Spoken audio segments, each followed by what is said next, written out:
10 गणित हम कर रहे थे अध्याय 16, जिसके अंदर हमें करना था ठोस आकृतियाँ यानी घन और घनाभ। हमने पढ़ा था विद्यार्थियों घन क्या होता है और इसका पृष्ठीय क्षेत्रफल क्या होता है और आयतन क्या होता है। तो सभी फलकों का जो पृष्ठीय क्षेत्रफल का योग होता है वो क्या कहलाता था विद्यार्थियों, उसका पृष्ठीय क्षेत्रफल। ठोस आकृति के 6 फलक हैं, 6 का संपूर्ण पृष्ठीय क्षेत्रफल। उसी तरीके से अगर घनाभ आकार की आकृति है यानी 6 आयतों से मिलकर ये बनी हुई होती है, इसमें का अगर पृष्ठीय क्षेत्रफल ज्ञात करना तो बिल्कुल सिंपल था, इसके 6 फलकों का योग ज्ञात करते हैं।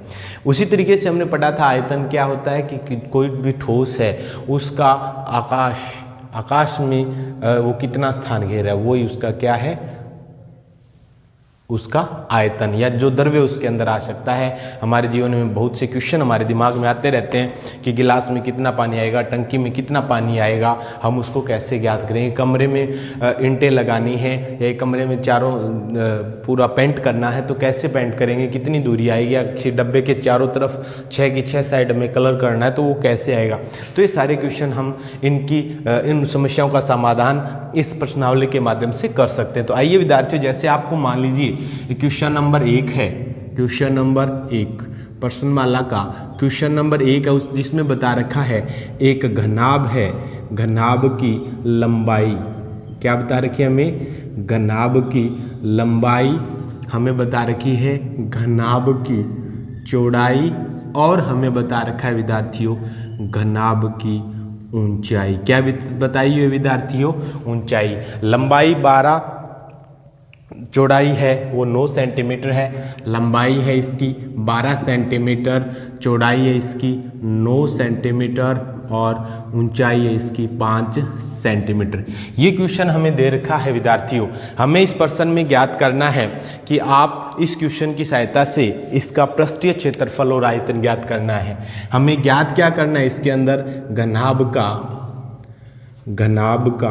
पृष्ठीय क्षेत्रफल क्या ज्ञात करना है, पृष्ठीय क्षेत्रफल क्या ज्ञात करना है विद्यार्थियों, घनाभ का पृष्ठीय क्षेत्रफल। अब घनाभ का पृष्ठीय क्षेत्रफल ज्ञात करने का फॉर्मूला आपको बताया था, बिल्कुल सिंपल सही है। घनाभ का पृष्ठीय संपूर्ण पृष्ठीय क्षेत्रफल क्या होता है विद्यार्थियों, 2 ब्रैकेट लंबाई इंटू चौड़ाई प्लस चौड़ाई इंटू ऊंचाई प्लस ऊंचाई इंटू लंबाई। ये हमारा था घनाभ का संपूर्ण पृष्ठीय क्षेत्रफल। अब रख लेंगे विद्यार्थियों, इसका जो हमें मान आया है क्या है, रखते जाएंगे। 2 ब्रैकेट लंबाई कितनी है इसकी 12 इंटू चौड़ाई कितनी है इसकी 9 प्लस 9 इंटू 5 प्लस 5 इंटू 12। हो गया ना विद्यार्थियों।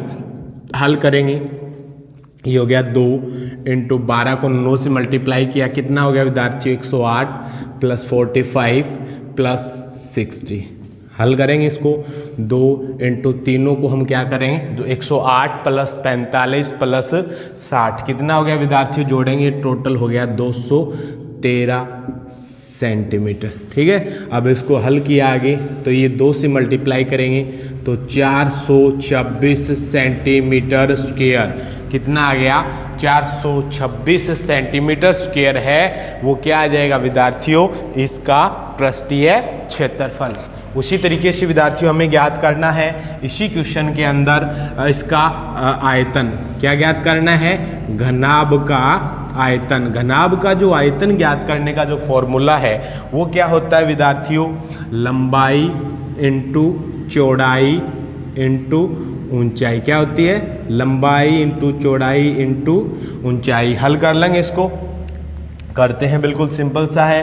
लंबाई कितनी है विद्यार्थियों, इसकी लंबाई है 12 सेंटीमीटर इंटू कर लेंगे 9 सेंटीमीटर इंटू कर लेंगे 5 सेंटीमीटर। इस तरीके से ये जो टोटल है वो आ जाएगा 12 इंटू 9 5 12 में 108 और 108 को 5 से मल्टीप्लाई करेंगे तो आ जाएगा विद्यार्थियों 540। कितना आ जाएगा, 540 घन सेंटीमीटर। कितना आ जाएगा, 540 घन सेंटीमीटर। तो इस तरीके से विद्यार्थियों हम कैसे हमें दे रखा था, घनाभ की लंबाई चौड़ाई और ऊंचाई दी हुई थी। क्या दे रखी थी, लंबाई चौड़ाई और ऊंचाई दी हुई थी। हमने ज्ञात किया उसका संपूर्ण पृष्ठीय क्षेत्रफल और आयतन। घनाभ का संपूर्ण पृष्ठीय क्षेत्रफल का फॉर्मूला ये है ही, और ये लंबाई इंटू चौड़ाई इंटू ऊंचाई है आयतन का। इस तरीके से क्वेश्चन हम इसको हल कर लेते हैं। उसी तरीके से मान लो अन्य क्वेश्चन, आपको क्वेश्चन नंबर 2 है प्रश्न वाला का, वो देखिए। क्वेश्चन नंबर जो 2 है उसमें हमें क्या दे रखा है, देखिए विद्यार्थियों। क्वेश्चन नंबर 3 भुजाएं बता रखी है 8, 6 और 1 घन। हमें क्वेश्चन नंबर 2 किसकी बात कर रहे हैं हम, क्वेश्चन नंबर 2। क्वेश्चन नंबर 2 बता रखा है 3 घन है। प्रश्न में हमें क्या बता रखे हैं, 3 घन बताए हैं, घन है जिनकी भुजाएं बताई है 8 सेंटीमीटर, 6 सेंटीमीटर, क्या बता रखी है 8 सेंटीमीटर, 6 सेंटीमीटर और 1 सेंटीमीटर है। क्या है 8, 6 और 1। ये 3 प्रकार के घन थे जिनकी भुजाएं 8, 6 और 1 है। अब इन तीनों जो घन है उससे पिघलाकर एक नया घन बनाया गया, तो नए घन का संपूर्ण पृष्ठीय क्षेत्रफल ज्ञात कीजिए। अब क्या हुआ कि इन तीनों को मिलाकर एक नया घन बनाया गया, एक नया घन बनाया गया। ये क्वेश्चन में आपको दिया हुआ है, यानी आपको ज्ञात क्या करना है विद्यार्थियों, प्रश्न में हमें ज्ञात करना है नए घन का संपूर्ण पृष्ठीय क्षेत्रफल। क्या ज्ञात करना है, नए घन का संपूर्ण पृष्ठीय क्षेत्रफल। अब देखिए विद्यार्थियों, मान लीजिए आपके पास विभिन्न प्रकार के छोटे छोटे घन हैं। अब ये जो एक 8 सेंटीमीटर का, एक 6 सेंटीमीटर का और एक 1 सेंटीमीटर, इनको पिघलाएंगे, यानी इसमें जितना मटेरियल लगा हुआ है वही मटेरियल फिर एक घन में लगा। जैसे मान लीजिए क्वेश्चन क्या दे रखा विद्यार्थियों कि जैसे ये 3 छोटे, एक तो है 8 सेंटीमीटर भुजा वाला, 6 वाला, एक है 8 सेंटीमीटर का और एक है छोटा सा 1 सेंटीमीटर, ये 3 घन है। इन्हीं से क्या किया, इनको पिघलाया गया और एक बड़ा घन बनाया गया। क्या बनाया गया, एक बड़ा घन है वो बनाया गया। अब इसका हमें ज्ञात करना है पृष्ठीय क्षेत्रफल। ये बड़ा घन है वो बनाया गया। अब सामान्य सी बात है कि इसमें जो मटेरियल लगा है वो इसमें लगा होगा, यानी इन तीनों का जो आयतन है, वो बराबर क्या होगा, इसका आयतन। समझ में आ गया विद्यार्थियों। तो इस तरीके से हम लिखेंगे, क्या चीज लिखेंगे कि तीनों छोटे घनों का आयतन बराबर क्या होगा, बड़े घन का आयतन होगा कि नहीं भाई, बिल्कुल सिंपल सा है, क्योंकि इन्हीं से ये बनाया गया है। तो इन तीनों का जो आयतन होगा इस बड़े घन के आयतन के क्या होगा, बराबर होगा। तो इस तरीके से हम ज्ञात कर लेते हैं कि तीनों घनों का जो आयतन है वो क्या आएगा और बड़े घन का आयतन है वो कितना आ जाएगा। तो हम ज्ञात कर लेते हैं। तो 3 छोटे घन है, घन का आयतन क्या होता है, भुजा का क्यूब, यानी प्रश्न में क्या हो गया 8 की क्यूब प्लस 6 की क्यूब प्लस 1 की क्यूब, यही होता है ना घन का आयतन। आपको याद होगा, बिल्कुल सिंपल सा विद्यार्थियों फॉर्मूला, आपको घन का आयतन का फॉर्मूला है वो लिख लेंगे आप। घन का आयतन क्या फॉर्मूला होता है, घन का आयतन क्या होता है विद्यार्थियों, बिल्कुल याद ही होगा आपको, भुजा की क्यूब। क्या होता है, भुजा की 3, तो वो हमने रख लिया। तो इस तरीके से बड़े घन का आयतन है वो आ जाएगा। तो बड़े घन का नया जो घन बनाया है उसका आयतन क्या आ जाएगा भाई, इसको हल करेंगे। 8 का वर्ग आ गया 64 प्लस क्यूब है ना, तो 8 का जो क्यूब है वो आ जाएगी और 512 कितनी आ गई, 512 प्लस 216 प्लस 1, ये आ गया भाई बड़े घन का आयतन। यानी बड़े घन का आयतन है वो कितना आ गया भाई, 512 और 216 हो गया हमारा 728 और 1 हो गया 729, कितना आ गया अभी 729 घन सेमी। क्या आ गया अभी 729 घन सेमी। और घन का आयतन का क्या होता है, भुजा की क्यूब बराबर है 729 घन सेमी। तो भुजा बराबर क्या आ जाएगी विद्यार्थियों, बिल्कुल सिंपल से है, इसका घनमूल ले लेंगे 729 का क्या ले लेंगे भी, घनमूल। 729 का क्या ले लेंगे, घनमूल। तो ये क्या आ जाएगी, बड़े घन की भुजा। क्या आ जाएगी, बड़े घन की भुजा। तो बड़े घन की भुजा 703 जो 29 है उसका क्यूब लेंगे तो 729 का क्यूब आ जाएगा 9। क्या आ जाएगा अभी, 9 सेंटीमीटर। यानी ये आ गया बड़े घन की भुजा आ गई हमारी 9 सेंटीमीटर। कितनी आ गई विद्यार्थियों, 9 सेंटीमीटर आ गई। इस तरीके से अब हमें ज्ञात क्या करना है, उसका नए घन का संपूर्ण पृष्ठीय क्षेत्रफल। नए घन का संपूर्ण पृष्ठीय क्षेत्रफल। संपूर्ण पृष्ठीय क्षेत्रफल कितना आ जाएगा विद्यार्थियों, इसका टोटल क्या आता है 6। क्या होता है भी, घन का संपूर्ण पृष्ठीय क्षेत्रफल क्या होता है, 6 भुजा की स्क्वायर। 6 भुजा की स्क्वायर। तो ये आ गया 6 × 9 का वर्ग, ये आ गया 6 × 81, 6 8 48, 486 वर्ग सेंटीमीटर। तो इस तरीके से विद्यार्थियों 486 जो वर्ग सेंटीमीटर है वो आ जाएगा इसका क्या चीज़, नए घन का संपूर्ण पृष्ठीय क्षेत्रफल।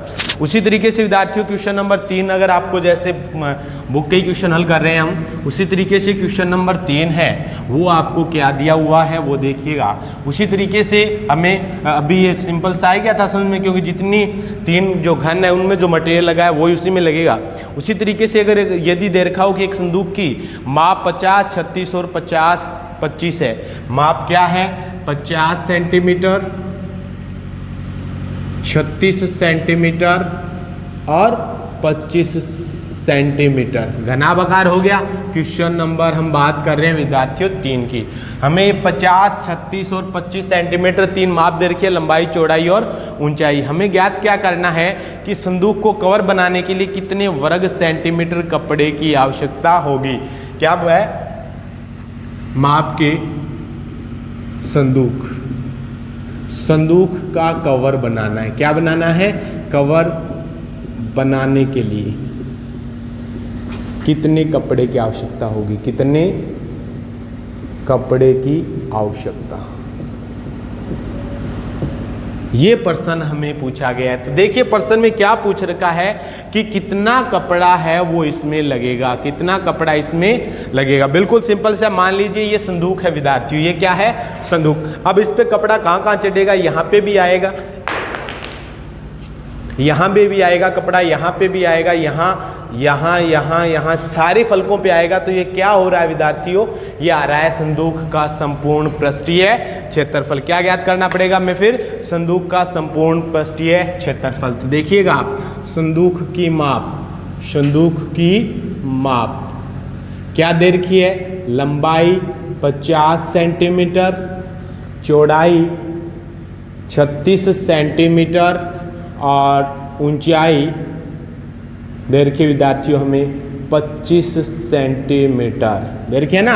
अब आ जाएगा जो संदूक पर जो कवर लगेगा वो किसके बराबर होगा, उसके संपूर्ण पृष्ठीय क्षेत्रफल से। तो ये आ जाएगा संदूक का संपूर्ण पृष्ठीय क्षेत्रफल बराबर 2 ब्रैकेट लंबाई इंटू चौड़ाई प्लस चौड़ाई इंटू ऊंचाई प्लस ऊंचाई इंटू लंबाई। हल करते हैं विद्यार्थियों, 2 bracket 50 into 36 plus 36 into 25 plus 25 into 50। हल करेंगे इसको, 2 36 को किससे गुणा करना है, 50 से, 36 को 25 से गुणा करेंगे, ठीक है। तो ये आ गया 1800, 36 को 25 से करें, 25 के 150, 75 और 15 900 प्लस 25 5 125 1250। ये हो गया टोटल 2 1800 900 और 1250। तीनों को अगर जोड़ लेंगे